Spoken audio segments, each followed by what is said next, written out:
Vanakkam and a warm welcome to all you lovely people who are watching us live. My name is Ruben, and on behalf of Team Dentist Channel Online, I warmly invite you to the fourth session of day 2 of the world's first virtual Implant Expo 2020. Ladies and gentlemen, it's my privilege, honor, and a proud moment to recognize and invite and welcome you all along with our dear speaker for today, Dr. Kishore Kumar. Ladies and gentlemen, it's also with very proud that I wish to tell you that this is the biggest implantology event of 2020. Even though if it's a virtual event, we're sure this event is going to help hundreds and thousands of dentists all across the globe, from basics to advanced concepts of dentistry. During these 11 days of power-packed webinar series, we aim and we hope that you make the best of it. Without much further ado, it's now time for me to introduce our speaker for this session. We have with us Dr. Kishore Kumar. Dr. Kishore Kumar completed his BDS from the SRM Dental College in Chennai. He completed his mastership in oral implantology from the Medvarsity Hong Kong University, and he finished his fellowship in digital dentistry. He has undergone various types of implant trainings and has been running his private practice since the last 17 years. For the past 6 years, he has been completely focusing his practice in implant dentistry and is currently running Ideal Dental Education and Academy to enhance and share his knowledge to the young and the experienced in oral implantology. Ladies and gentlemen, presenting to you Dr. Kishore Kumar.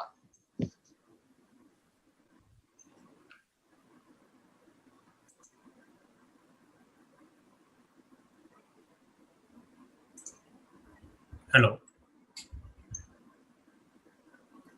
I am Dr. Kishore Kumar, practicing dentistry for the past 15 years, and I am doing implantology for the past 6 years. Being a clinician, I know what are all the things you have to consider when you are entering into the implantology. So the things we have to know, which is very related to your day-to-day practice, that is very important, because each and everything what we have learned from our college, all those things we are implementing in our clinical practice, and then we are going to actually we have to make a money with that. Okay, so we have to introduce the implantology for beginners. Okay, so Vanakkam from Tamil Nadu, Namaste from India. Please share your screen. We are not able to see your screen. Thank you. Yes.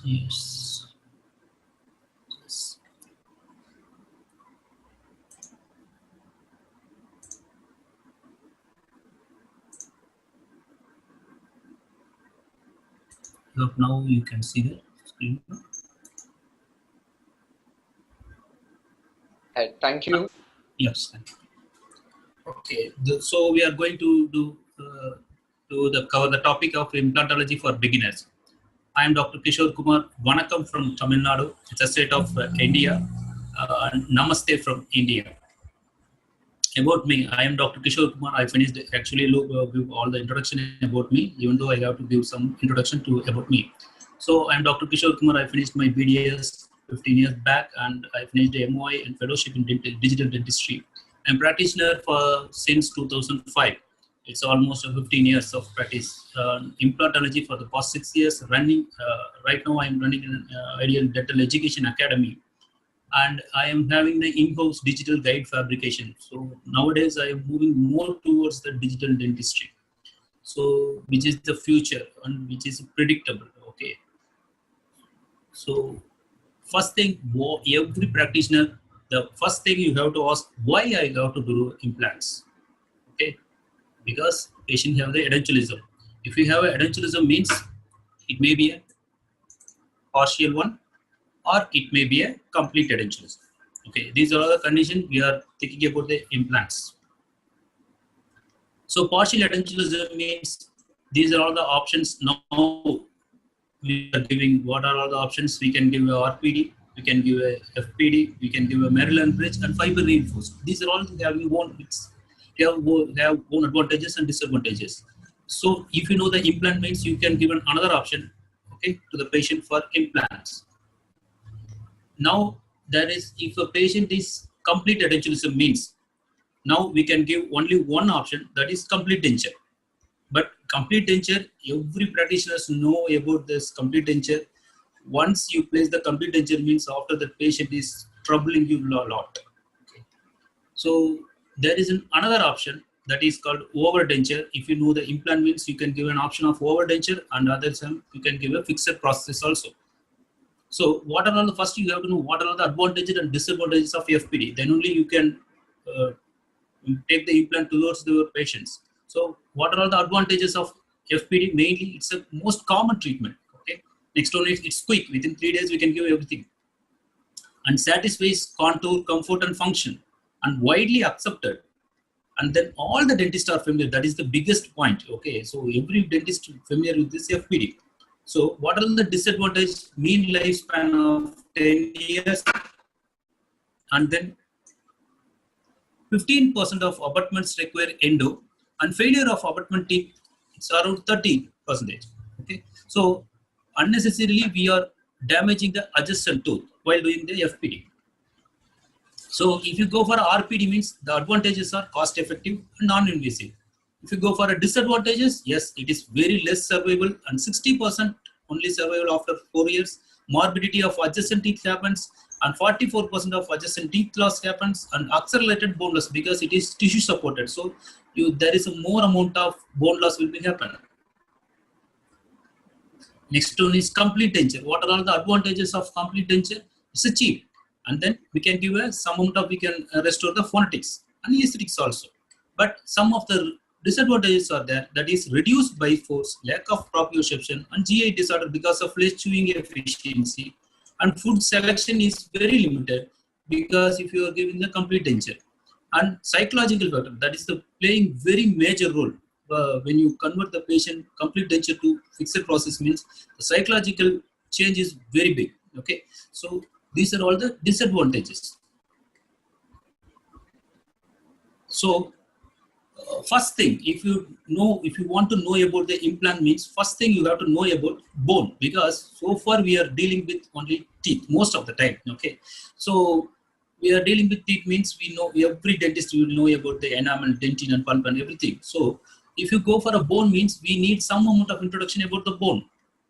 So if you want to know about the bone means, first you should know about the Wolff's law. What is Wolff's law? Every change in function of a bone is followed by certain definite changes in its internal architecture and its external conformation. That means form follows the function. That means bone needs function. In a simple word, we can say form follows the function. So every change in the function of a bone is followed by certain definite changes in its internal architecture and its external conformation. That is Wolff's law. So what are all the contents? Okay, we have to see within the bone. So basics of bone contents of, it is matrix and then cells. In the matrix, you can see the osteoid, that is organic portion.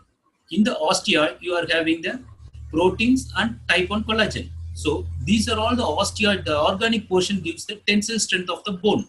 If you go for a hydroxyapatite, that is inorganic matrix. There is an organic matrix, something called inorganic matrix. Inorganic matrix is consists of hydroxyapatite. Hydroxyapatite made up of calcium, phosphate, and water. This is giving the rigidity and density of the bone.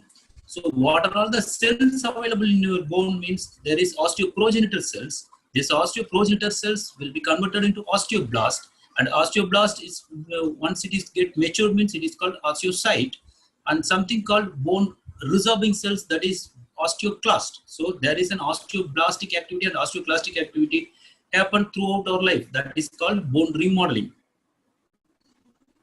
So this is the basic of the bone.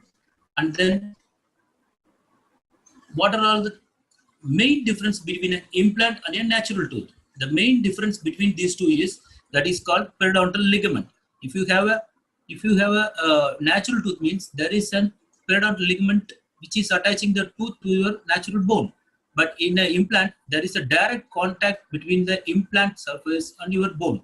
So this is a very, very important thing you have to know, because each and every area, this plays a very major role. So your implant is directly contact with the bone, not with the predator ligament. So this is the major difference between a natural tooth and an implant. So what are all the advantages of implant? So then only you can tell about all these things to the patient. So implants maintains the bone.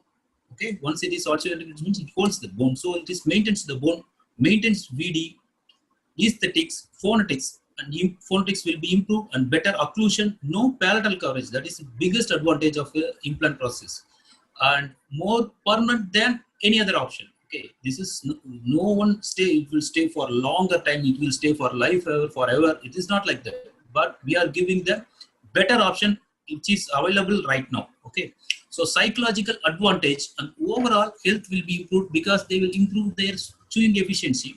So that way they can eat a better food. So that will improve their health.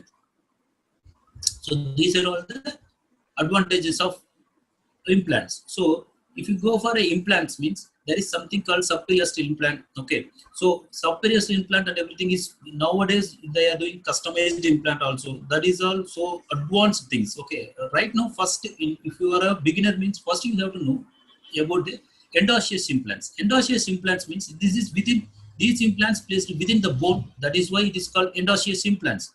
So earlier Linko introduced the blade implants, which is the earlier implant, and it is survive only 50% after 10 years.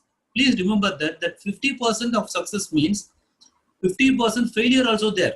So please remember everything. Okay, if you see that yes, we are having the 50% of success means there, yes, you can see 50% success. You can see the 50% success means there is a 50% failure also there.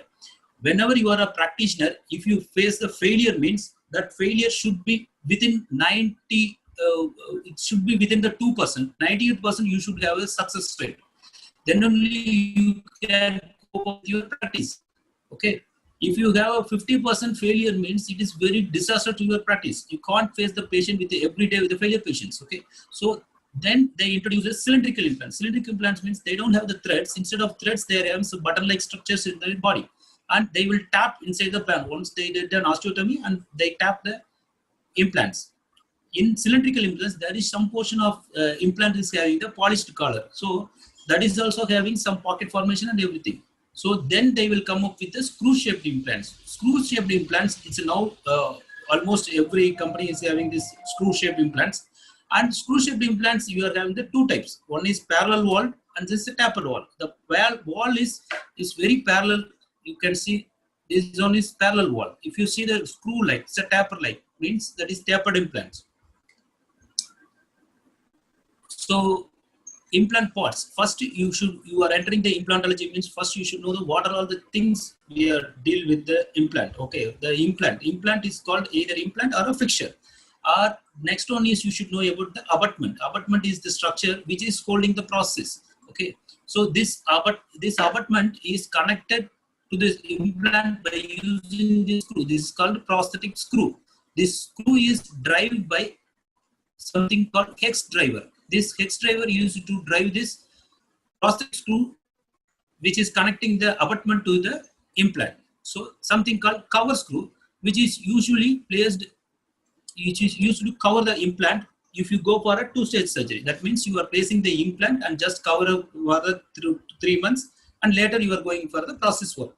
So this is called cover screw. So next one is, this is torque ratchet. This torque ratchet is used to tightening this hex driver. Okay, so each and every company having their own recommendation for this connection torque. That means usually they are giving 20 to 30 Newton torque. So which is we can predetermine with this torque ratchet. Okay, so that is once it is achieving the 20 to 35 20. If you adjust into 20 Newton torque, means once it is reaching the 20 Newton torque, means it breaks. That's it. Okay, so that's why we are using this torque ratchet. So what are all the things you have to look when your patient comes for an implant? Okay, the first thing you have to see restorative space. That is very, very important. First thing you have to look out in the patient, whatever may be, you are going for an implant, bridge, or RPD or FPD, anything. Okay, if you go for means restorative treatment means first you have to see the space. If you don't have the space means you have to make the space by using orthodontic treatment, or you can do some crown preparation or crown lengthening, or you have to reduce, you have to do the opposing, you can do the endo treatment to your opposing tooth, and you have to make the space to accommodate the crown. So first you have to think. So blindly you should not give the advice to the patient. Okay, first you have to make the space, and then you can go for a treatment planning. So you need a implant. If you put a implant means there is something called abutment, and over that you are putting some crown. Okay, it may be cemented or screw written. Okay, there is always, you need at least 10 mm of restorative space for the implant. Then only you can place the crown over the implant. Otherwise you are putting the implant and you can see that there is no space means it is very difficult. So what are the investigations you have to do? Blood investigations. Yes, you have to do the blood investigation. Mainly you have to check the blood diabetic, and you have to see all these bleeding time, clotting time. You have to see everything. And imaging. What are all the imaging? You have to take photographs and IOPA. Everybody is familiar with the IOPA and OPG and CBCD. These are all the things. Imaging is playing a very major role when you are going for planning for an implant. Okay. What is OPG? OPG is a two-dimensional picture where you can see the landmark, anatomical landmarks. Maxilla, you can see in maxilla, you can see the nasal floor, sinus floor, pterygoid, zygoma. And in mandible, you can see the inferior nerve, mental foramen, condyle shape. Why you are seeing the condyle shape means that is plays a major role, the chewing pattern of the patient. Okay, so these are all the things you can easily observe in OPG, which is a two-dimensional. If you go for a CBCD means that is three-dimensional view. Three-dimensional, it's almost like a three-dimensional video. You can see everything. Okay, that means you can see all the anatomical landmarks, including width of the bone, mylohyoid ridge, and you can see the nerve courses. Okay, because the inferior nerve travels from the lingual side of it will enter in the mandible to the lingual side, and it will come out through the mental foramen. So the travel will play a very major role if you're replacing the first and second molars. Okay, so you have to check everything. At the same time, you can assess the anterior loop of your mental foramen. So this is OPG. Everybody is familiar with this one. So you can see the nasal sinus floor, and this is nasal floor, and you can see the pterygoid and zygoma. This is orbal floor. This is our mandible. You can see the inferior nerve canals, and this is the mental foramen, and you can see everything. Okay, but this is a two-dimensional. You can see only the height of the bone. We can't assess with this width of the bone. So if you go for something called available bone. What is available bone means? Available bone, the bone is which is available for your implant.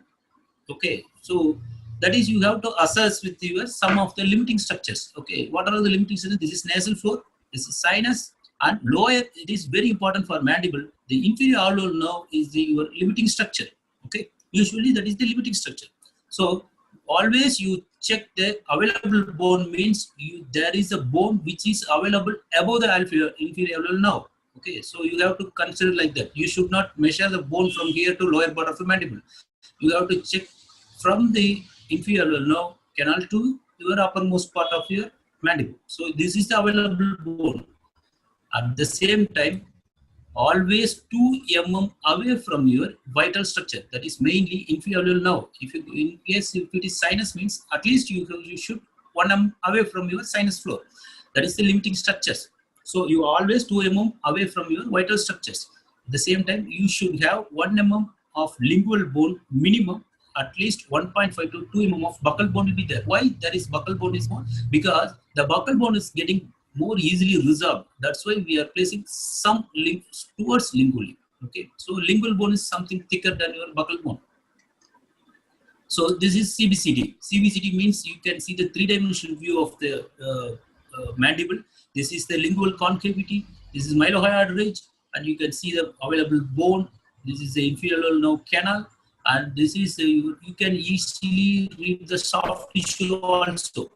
So whenever you are taking the CBCT means you have to place some cotton roll on the buccal shelf area.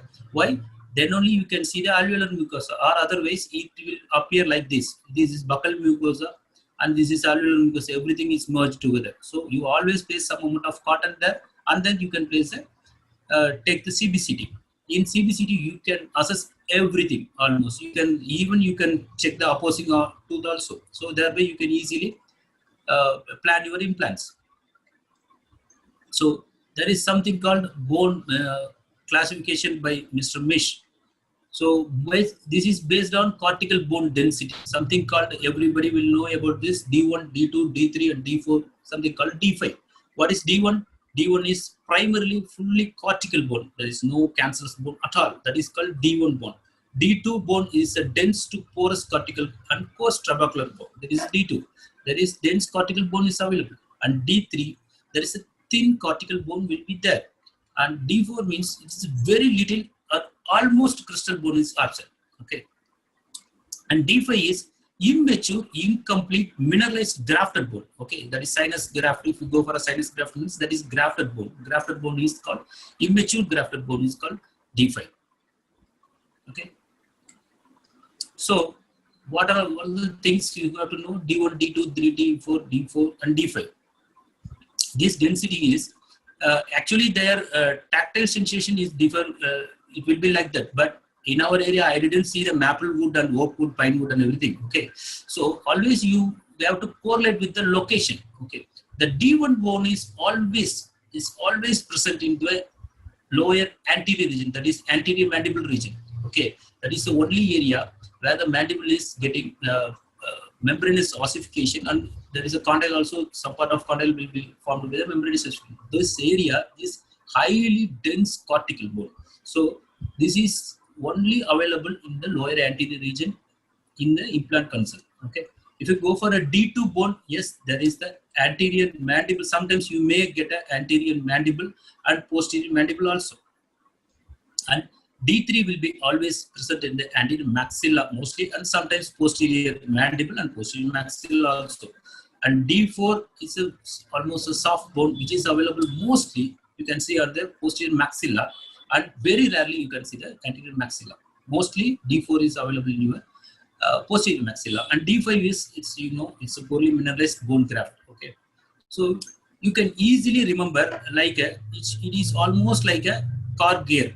Okay, we are using a car gear means the first gear will be front and second gear will be back and third gear will be front and fourth gear will be back. So this is the easy way to remember. That is what I teach in my class. Okay, so it is easily you can remember. Okay, so D1 is available only in the anterior region. In a modern way, these are all the old things. In a modern way, we can easily locate even a very long area also. So how?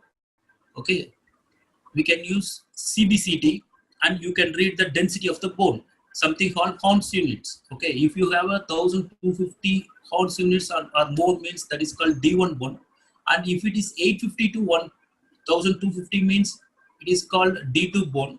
It is 350 to 850 means it is D3 bone, and 0 to 350 Horn's units is a D4 bone, and less than 0 is D5 bone. Okay, so these are all the things you can easily measured by using your cursor itself. Okay, so whenever you are placing the cursor, you can see the Horn's units in the CBCT. You please remember, you should not place your cursor on your tooth or enamel, which shows a higher level of Horn's units. You don't think that is a D1 bone. So always careful. You are placing your cursor on the bone itself. Then only you can easily identify which type of bone. So you know the basics of the bone means something you should know. What is BIC? Okay, bone implant contact. That means how much of bone is come into contact with your implant. Okay, which is plays a major role not only for a mechanical stability for an initial stage, but in later once it is healed, it will absorb the most of the stress. The implant itself don't take the stresses. Okay, it distributes the stress to the underlying bone. That means underlying means adjacent bones. Okay, so we need a better BIC means that force will distribute more amount of towards your bone. Okay, so thereby you can get a more amount of bone around the implant. So that is the reason we are having the implant design plays a major role. So you have a threads and everything, threads, cuts and everything for a more amount. They will increase the BIC and something called surface condition, that is the rough surface. Why they are giving the rough surface means thereby you can increase the surface area. Thereby you can achieve a better BIC. That is the reason each and every company gives the rough surface. Okay, so that plays a major role for a BIC. That is the reason if you go for a basal implants means they are giving the more amount of implants because they want to achieve more BIC by increasing the number of implants. But in a conventional way, you are giving the less number of implants. Thereby, you can achieve a more or less or equal or more than better BIC than a basal implants. Okay, so that is the reason they are giving the less amount of implants in the conventional implants. If you go for a basal implants, you have to achieve that BIC by increasing the number of implants. That is the reason they are giving the 10 implants, 15 implants, everything. Okay. Now, whether I choose longer or wider implant. Yes, this is another interesting topic. Uh, Whenever you are choosing the longer implant means why you are choosing the longer implants. Yes, there is a more amount of bone will be in contact with your implant if you're using a longer implant. What is if you are using the more amount of BS means you are getting a better primary stability, so you can achieve a better stability, and that is the reason you are using a longer implant. Whenever you are choosing for an immediate loading, choose longer implant. Okay, if something called wider implant. Wider implant, if you have adequate amount of bone width means you can go for a wider implant also. Wider implant is better load distribution than a narrow implant always, because the more amount of forces will be distributed towards the implant. Okay, so you are getting the better platform. Okay, so that is the reason we are using the wider implant. Once it is healed, if it is longer implant, shorter implants, wider implants, and everything means once it is healed means all the implant almost working like the same. Okay, after healing takes place, length doesn't make big difference. Okay, so whenever you need a immediate load, choose longer implant. Whenever you are going for a two-stage procedure means if you are having adequate amount of width of bone means you can go for a wider implant. Okay, then flap design itself takes another one session or two sessions. Okay, so I just give a simple incision. You can go for a crustal incision, and you can go for a vestibular flap incision, or you can go for a 2 or 3 sided flap incision, or you can go for a H incision. Each flap is having its own advantages and disadvantages. So according to that, you have the location and what you are going to, whether you are going to do grafting, you are going to do something, or you are not doing the grafting, or this is the posterior region, depends upon the thickness of the mucosa. You have to choose the incision. And placement concerns. What are the placement concerns? Okay, this is the very important thing you have to know. Okay, almost everybody knew about this. We have to place the implant 1.5 mm away from the adjacent tooth and 3 mm between the inter-implant distance. But the thing is, you have to note it down. If you put a 4 mm diameter implant means you should not start your first drill after 1.5 mm. Yeah, actually, you have to start your first drill at 3.5 because 1.5 mm with your outermost portion of your implant, plus if it is 4 mm means it is radius is 2 mm, so you have to add 2 mm, and this is 1.5 mm, totally 3.5 mm away from your adjacent tooth. So you have to start your first drill here, then only you have to widening your osteotomy means you have to achieve this 1.5 mm from the away from your adjacent tooth. The same way, if you put a next implant means this is 3 mm. You should not start immediately 3 mm away from your adjacent implant. It should be a 7 to 8 mm away from your adjacent implant because you need a 2 mm here and it is 2 mm here plus another 3 mm, totally 7 mm. So you have to start 7 to 8 mm away from your first drill of your adjacent implant. So this is very important. Most of the doctors initially they did actually 1.5 mm. Okay, we can start a osteotomy here means once you start a osteotomy here means you are achieving the 4 mm of final osteotomy means it is almost touching the adjacent tooth. Okay, so you have to concern this. So always 1.5 mm, 2 mm to the adjacent tooth, 3 mm of inter-implant distance, and 2 mm from vital structures. Why we need a 2 mm means that is the safest zone. Okay, so that is 2 mm away from your vital structure, 1.5 mm to 2 mm buccal bone after placement. Please note that this is the after placement. Okay, 1 mm from the ligament. So something called densaber, which is used to if you have a D5 bone means you can convert it into D4 bone. How? We can use a densaber. Densaber is one of the beautiful things in our implant. Okay, I'm not a promoter or anything. Okay, but this is really awesome. Okay, if you go for a densaber means you can use in a clockwise or counterclockwise also. Okay, clockwise used. If you use a clockwise means you can use it as a normal drill. If you use a counterclass means it is used to osteodensification. But what is osteodensification? It won't cut the bone. Instead of cutting, it pushes the bone towards the outer surface. So you will get a corticalization of your cancellous bone. So thereby you are achieving a better primary stability of your implant. So can be used for ridge expansion also. It can be used for achieve a better primary stability, and it is very useful in your indirect sinus lift. Okay, that is very important tool. There, indirect sinus lift, you can easily do that, and patient won't feel any discomfort because we are using the osteotome, something called osteotome, and you are tapping and you are breaking the nasal floor means yes, patient has most discomfort procedure. According to me, the indirect sinus lift you can easily do with your densabers. So this is the thing you should know about this. This is densaber. Now they are having the gold plated bus. And if you go for a surgery means something called two-stage surgery and something called one-stage surgery, something called direct one-stage surgery or flapless. Two-stage surgery means the name itself suggests a two-stage. That means you are raising the flap and make an osteotomy and placing the implant and placing the cover screw and just close the site. And after 3 months, 3 to 4 months, you just again you have to make an incision and make a healing abutment over there, and then you can suture. And after 1 week or 2 weeks, you can go for a prosthetic procedure. That is two-stage. You are making it two surgeries almost. Okay. If it one-stage surgery means you are placing the implant. At the same surgery itself, you are placing the healing abutment and you just close. That is called one-stage surgery. Flapless means yes, that is you are not at all raising the flap. You just make a punch and you go for a implant placement. Flapless, if you go for a freehand flapless means at least you should have 8 mm of bone, 8 mm of width of the bone. Then only you can go for a flapless. Or otherwise, you should go for a.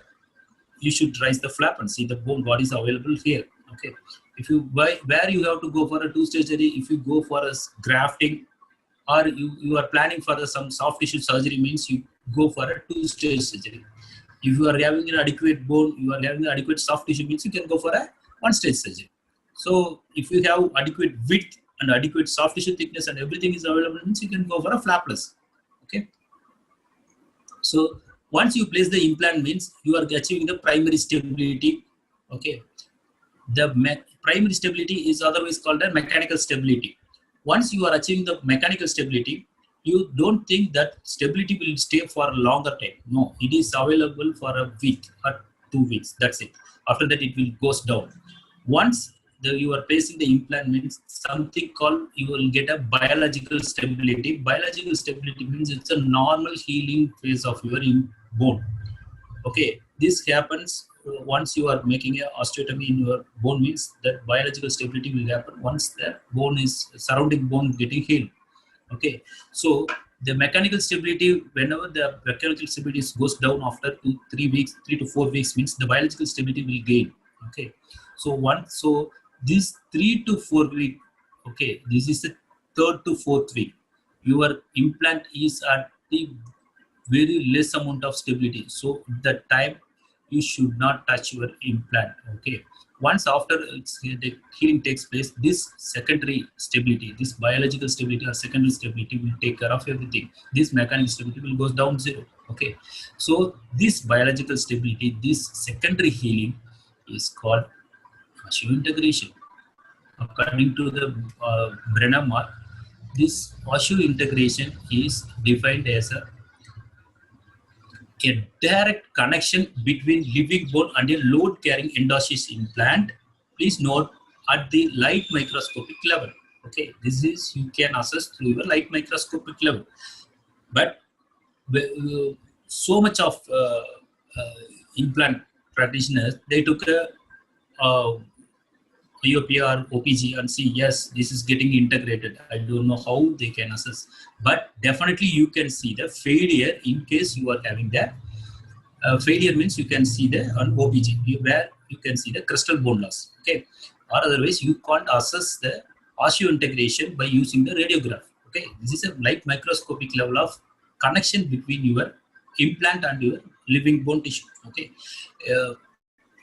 Okay, this is something established amount of your osseointegration. The same thing they are giving in an elaborated manner. Okay, this is contact established without interposition of non-bone tissue between normal remodeled bone and an implant, entailing a sustained transfer and distribution of load from the implant and within the bone tissue. This is given by AAID. The main thing is there should not be anything between your implant and the bone. The bone is directly on contact with your implant surface at the light microscopic level. That is called osseointegration. Okay, implant placement protocol. Okay, something called immediate implant placement, something called early implant placement, something called delayed implant placement. This is late implant. These are all the placement. Okay, these are all implant placement when you are placing the implant. Okay, that is called immediate. If it is called immediate means, okay, you are extracting the tooth and you are placing immediately. That is called immediate implant placement. Implant placed fresh socket on the day of tooth extraction. Okay. Early implant means where the soft tissue healing takes place. Okay, with partial bone healing. That is 4 to 6 weeks after tooth extraction. Something called delayed implant placement. That is called 3 to 4 months after extraction, and late implant placement after 4 months of your extraction. Something called loading protocol, that is placement protocol. This is loading protocol. What is another loading protocol? That's something called immediate loading. Immediate loading, something called early loading, something called delayed or stage loading. Immediate loading means you are placing the implant and within 2 weeks you are placing the process. That is called immediate loading. And between 2 to 3 months means that is called early loading. And if it is more than 3 months means that is called delayed stage loading. Something called jumping distance. Okay, so jumping distance means there is a gap between your implant and your outer portion of your labial bone. This gap is called the jumping distance. This jumping distance, if it is up to 2 mm, means there is no need of grafting needed. If it is more than 2 mm, means you have to add slow resorbing, that is xenograft. Xenograft means there is a species, another species graft material you have to add in between that. Okay. According to Tarno, no need of irrespective of jumping distance, no need of graft for irrespective of your jumping distance. In those situations, you have to give an ideal temporization should be done. Thereby you can hold the clot in the jumping distance. That is very important if you go for if you don't do the grafting, if you are having more than 2 mm of jumping distance. Okay. Next, maxillary anterior means you have to you just see this initial osteotomy location. Okay, maxillary anterior means you have to engage at the lingual plate first, and then you have to travel apically. And premolar means first palatal socket is your first. So you have to start your initial osteotomy. If it is second means lingual socket. Okay. If you for a maxillary molars means lateral to your septal bone in sawing motion, and mandibular anterior means center to lingual socket. Okay, that means you have to place lingual side of the socket. Okay, center to lingual socket, and mandibular molars means lateral to septal bone. At the same time, you have to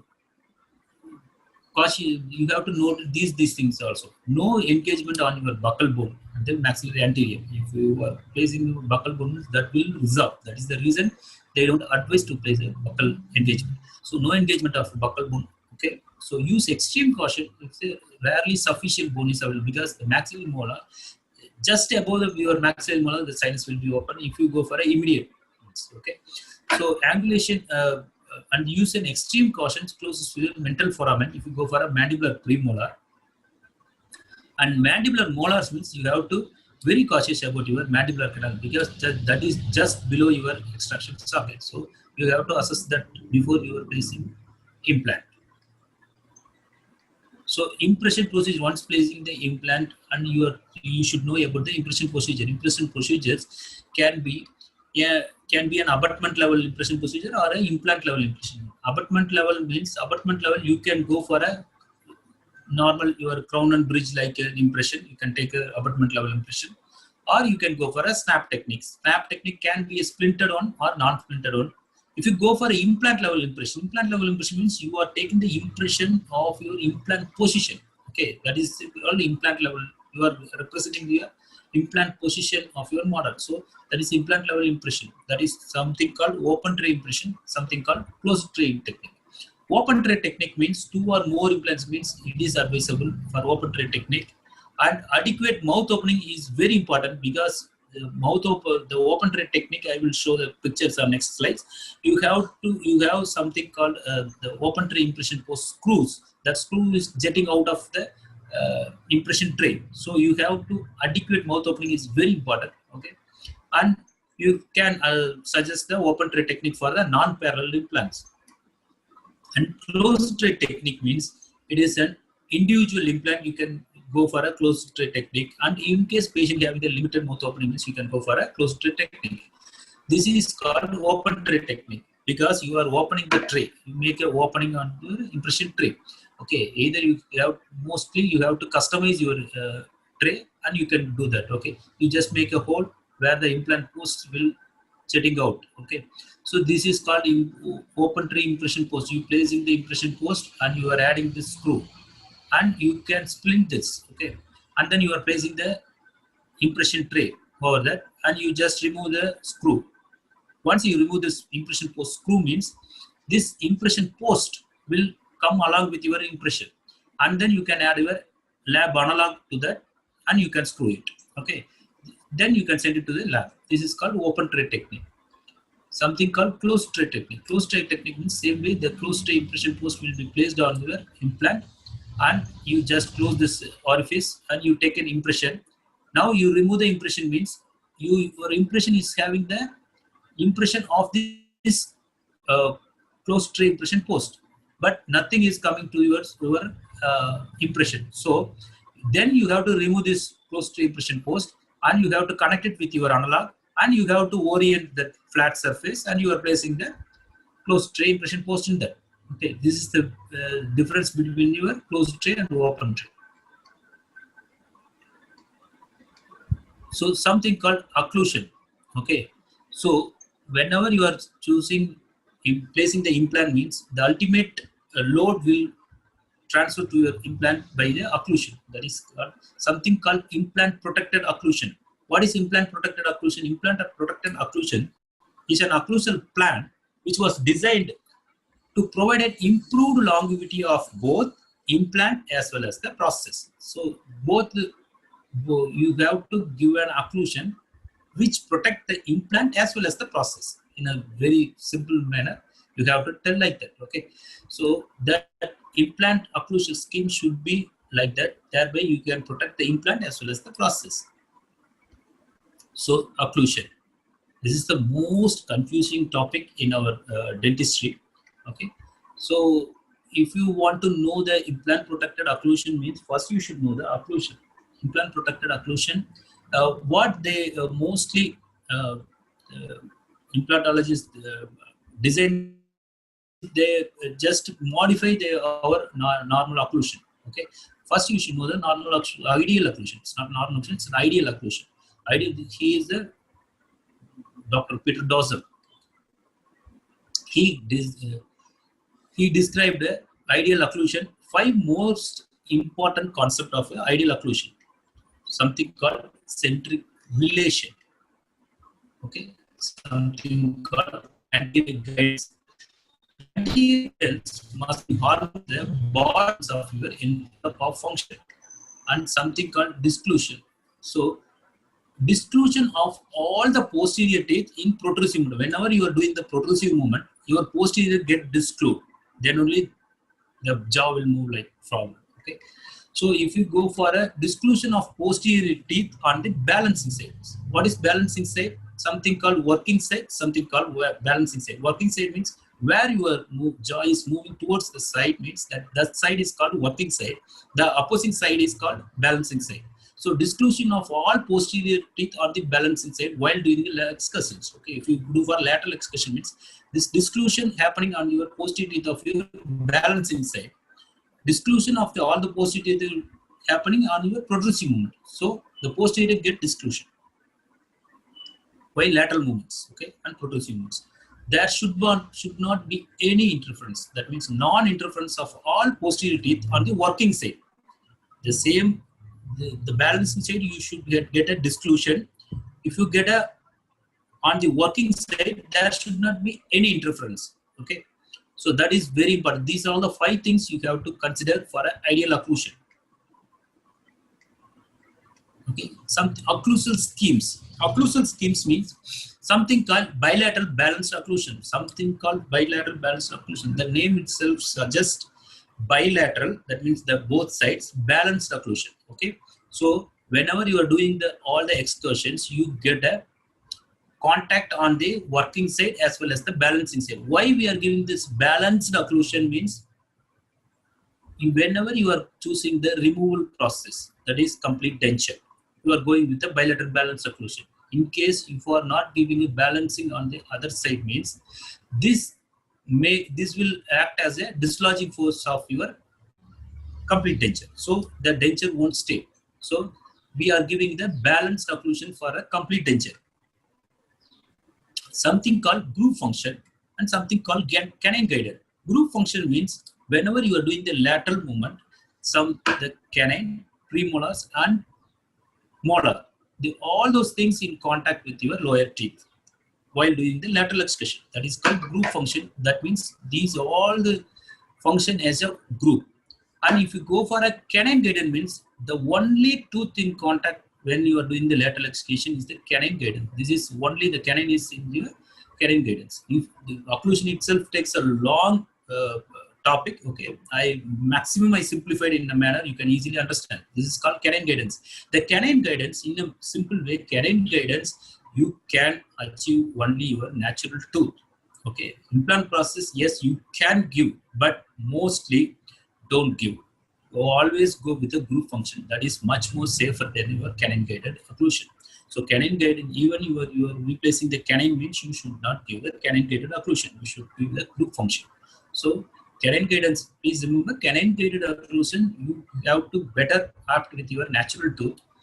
Groove function, you always go for a implant process. That will be much more better options. Okay, if you are going for a complete denture on one arch and you are going for a fixed process on your lower arch, that is implant supported, means you have to choose bilateral balanced occlusion, or otherwise your denture won't stay. So in those situations you have to go for a bilateral balanced occlusion. Okay, something called mutually protected occlusal scheme. The name itself suggests, okay, this is mutually protecting something. Okay, so something called MIP. You just close your mouth. Okay, your teeth, all the teeth in contact with each other, upper and lower, means that is called MIP. Okay, whenever you are doing the maximum intercuspation, the posterior teeth are in contact. Okay, and take the force, and that will protect the anterior teeth. Okay, that will protect your anterior teeth by making the contact of your posterior teeth.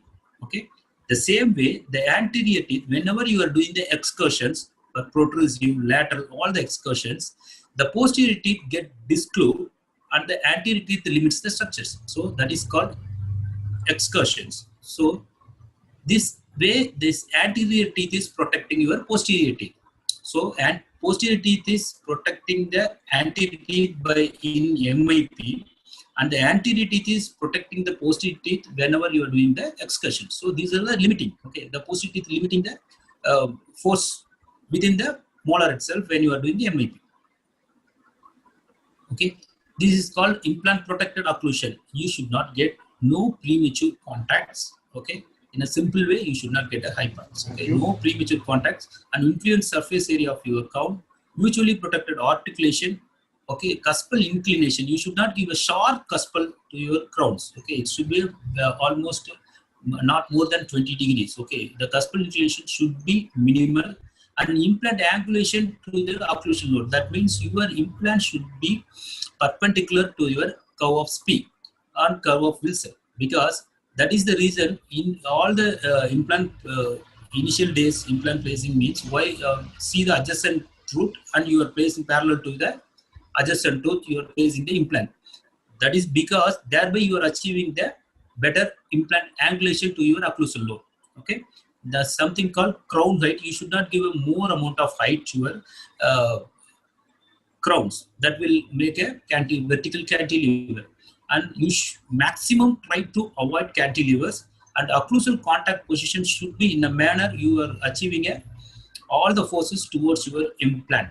Okay, so almost act like a compressive force. Okay. Some implant crown contour should be ideal. Thereby, you should not get an excessive of your crown other than over your implant. Okay. Occlusal materials. Occlusal material. There are a number of materials nowadays available. Okay. You Dr. Kishore? Yes, sir. I request you to kindly wind up your presentation. We are running short of time. Sir. Thank you. Yes, sir. This is the last slide, sir. Okay. This is the last slide. If you go for a if you go for a full mouth means this is the planning. Okay, something called Bedrosian classification. It is zone 1, zone 2, and zone 3. If you have a zone, if you have the bone in zone 1, zone 2, and zone 3 means you can go for a axial implants.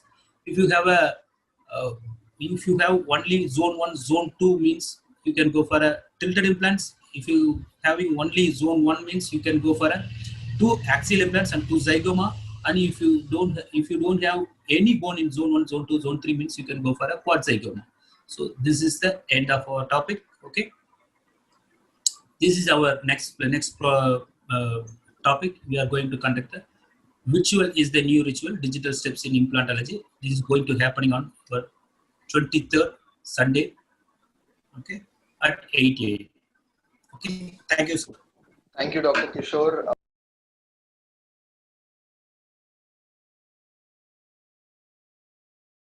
Question from Dr. Anand. How to determine the correct buccolingual angulation? Yeah, that is the reason you have to go with the guided surgery. If you are a very beginner means you have to plan your CBCT and then go further. Thank you, sir. Next question. We see a lot of lectures which say about bicortical engagement increasing the primary stability. Is it necessary to do it? According to me, this is more towards the patient need. In case if you are convincing the patient for a delayed load means, yes, you can go for that. Okay. Otherwise, in case patient is stick to the immediate loading protocol means you can go to do that. But whenever you are going for an immediate protocol, try to engage the cortical. Thank you, sir. Next question. What are the post-implant placement instructions to be given to the patient? Yes, the checkup will be very important. Okay, because patient doesn't have any sensation of your because we don't have any innervation of your implants. So checkup is very important. The main thing is first you have to check after 1 month, 3 months, 6 months, and 1 year. After that, every year they have to come for a checkup because natural tooth get adapted to an opposing natural tooth, but your implant doesn't get adapted to a natural tooth. So you have to check. Thank you. So next question. Can fixed bridges be a better alternative to implants? This is highly subjective. Okay, if you go for a implant procedure means in case if you are having the more amount of bone loss and you are having the more amount of soft tissue surgery will be there means you can choose the bridge also, because if you do more amount of surgery or anything means yes, it is very good for your documentation or anything, but patient won't accept that, and patient at the end of your treatment patient won't happy. So in those situations you are having the more, you have to do a lot of amount of surgical procedure means where you can avoid you can go for a bridge. Okay, next. Okay, next, sir.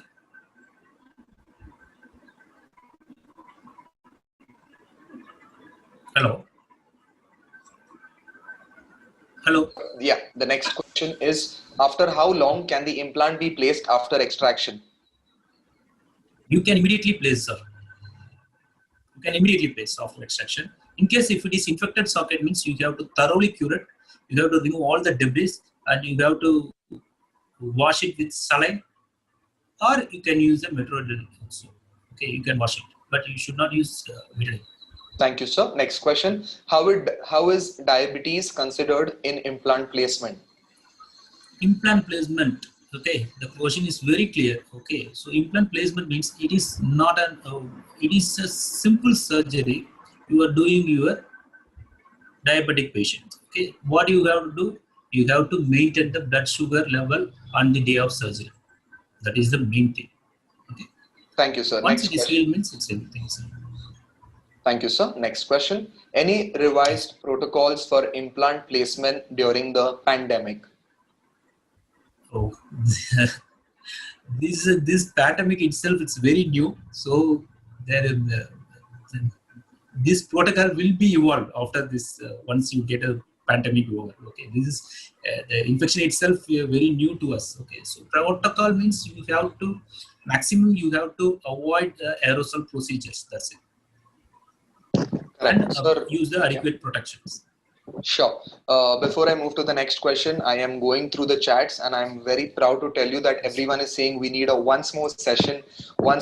At least 50 comments will say once more session. So please tell us when we can fix your date for the once more session so that all our participants Yes. can learn from you. Friends, like I told you, Dr. Kishore would be hosting an online implantology workshop and a come lecture series soon. Please do stay posted with dentistchannel.online so that we can help you with all the details regarding the workshop. Next question, what type of occlusion is required in implant dentistry? See, this is depends upon your condition. If you go for a full mouth, means always give a group function.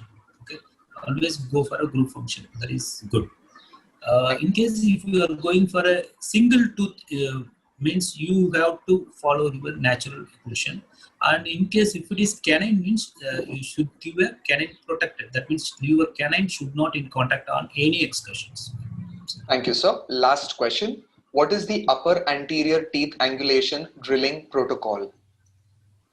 This, according to me, you have to see the CBCT and you have to analyze each and every patient, because if the anterior itself having a type 1, type 2 and type 3 classification will be there, depends upon their defects. Okay, according to that we have to plan.